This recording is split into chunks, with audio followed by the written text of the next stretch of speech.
वंदे पुरुषोत्तम श्री श्री अनुकूल चंद्र ठाकुर जी के चरणों में मेरा कोटि कोटि प्रणाम। आज का शीर्षक है इष्टिविति हम क्यों करें। वीडियो शुरू करने से पहले जो भी गुरु भाई मेरे इस चैनल में विजिट कर रहे हैं, कृपया चैनल को सब्सक्राइब करके वीडियो को लाइक शेयर करना ना भूलिएगा, ताकि मैं आप सभी गुरु भाइयों के लिए अनुकूल ठाकुर से संबंधित सच्ची घटनाएं इस चैनल में अपलोड करता रहूँगा। जीवन से जुड़े उन हजारों प्रश्नों के मेले में एक प्रश्न हमेशा घूम फिर कर अनाना रूप से हमारे सामने आकर उपस्थित होता है, कभी दूसरे की जिज्ञासा के रूप में या कभी अपने ही मन में। इष्टिविति हम क्यों करें। इष्टिविति हम क्यों करें या जानने से पहले इष्टिविति क्या है या जानना होगा, या पहले समझ लिया जाए। इष्टिविति में दो शब्द है, इष्ट और प्रीति। देखा गया है कि इष्ट का अर्थ होता है मंगल और प्रीति का अर्थ होता है पूर्ण करना, वृद्धि करना। इसका अर्थ है जो हमारे जीवन में मंगल की वृद्धि करता है, वही है इष्टिविति। इंसान कभी अकेले जिंदा नहीं रह सकता। एक इंसान को लेकर उसका घर, उसका पड़ोसी, उसका समाज, सब कुछ को लेकर और भी कई इंसानों के जीवन को एक साथ लेकर चलता है। अतः एक जान का मंगल उन समस्त लोगों के मंगल में ही निहित है, किसी को भी छोड़कर नहीं।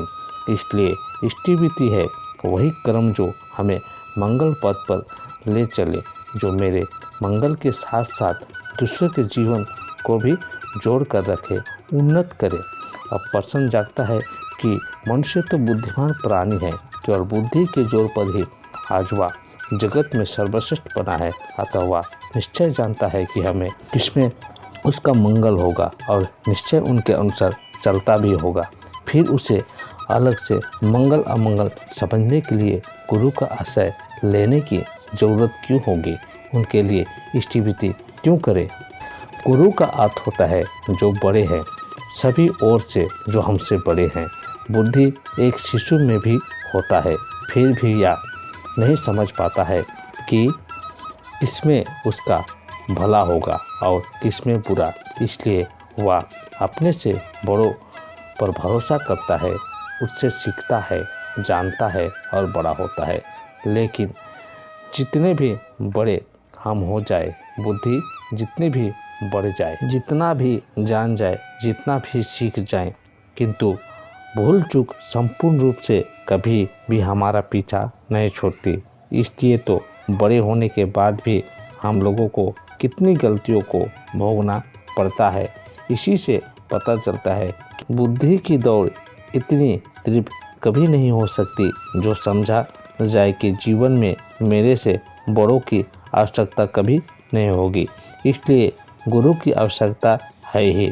इसलिए शिशु जैसा भी भूल करे, जैसी भी समस्या में पड़े, जब तक उसे लगता है कि मेरे सर के ऊपर एक जान सब समय है जो मुझे कभी भी नहीं छोड़ेगा, तब तक हजारों समस्याओं के बीच भी उसकी मन निश्चित रहता है। भय उसे काबू नहीं कर सकता। जीवन चलन में चलते समय गिरकर भी साहस सहित आशा लेकर फिर से वह उठकर खड़ा होता है और चलते जाता है। ठीक उसी प्रकार जीवन भर गुरु हमारे साथ हर समय रहते हैं। यह बात मन में स्थिर करके एक इंसान जीवन के सभी उतार चढ़ाव के बीच में भी मन ही मन निश्चित और निर्भय रहता है। सही गलत सीखने की धारा सहज करके बढ़ता जाता है। सही में जो बुद्धिमान है वह गुरु का आश्रय खोज ही लेता है। इसलिए गुरु ही सब मेरे जीवन का सर्वमंगल के एकमात्र दिशा है। तब उनको ही खुश करके तृप्ति करके चलने के माध्यम से ही मेरा और मेरे परस्पर भी सभी का मंगल है, यह निश्चित है। और गुरु को प्रसन्न करने हेतु उन्हें भोग आधर्य निवेदन करने की प्रथा आदिकाल से ही हम भारतवर्ष के लोग जानते हैं, मानते आ रहे हैं। मुक्त दान, मुक्त मन से प्रेम से भरा उसे दान से शिष्य किंतु खुद को ही बड़ा बनाता है, खुद को ही उन्नत करता है। हमारे देश के इतिहास के पुराणों में इसकी कितनी ही छवि हमें देखने को मिलती है। इसलिए सभी गुरु भाइयों से मैं निवेदन करता हूँ कि इष्टिवृत्ति कृपया ना छोड़े, इष्टिवृत्ति हमेशा करते रहे। बस इतना ही कहकर मैं अपना वाणी को अंत कर रहा हूँ। जय गुरु।